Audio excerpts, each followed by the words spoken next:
Guys আজকে তোমাদের জন্য নিয়ে এসেছি একটা মজার রেসিপি। মজার কেন বললাম জানো? কারণ আজকে বৃষ্টি পড়ছে আর আমি রান্না করছি।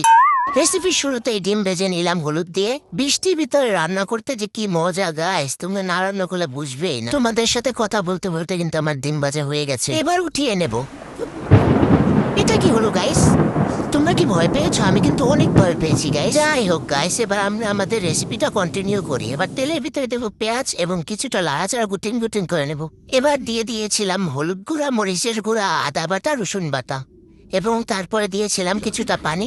এরপর মশলাগুলোকে লাগতেই থাকবে যতক্ষণ পর্যন্ত না পোড়া গন্ধ বেরোচ্ছে, ততক্ষণ পর্যন্ত লাগতেই থাকবে। যখন পোড়া গন্ধ বেরোবে তখন কিন্তু উট পাখির ডিমগুলো দিয়ে দেবে। এটা কিন্তু কোনো সাধারণ উট পাখি না, এটা বরিশাল উট পাখি। এবার দিয়ে দিলাম উট পাখির আন্ডাগুলো, তারপর লাড়াচাড়া গুটিং গুটিং নাড়াচাড়া দেওয়ার পরে তোমাদেরকে একটু দেখিয়ে তারপর এটার ভিতরে পানি দিয়ে দিলাম। এরপর আবার একটু নেড়ে তারপর দিয়ে দিলাম কাঁচামরিচ।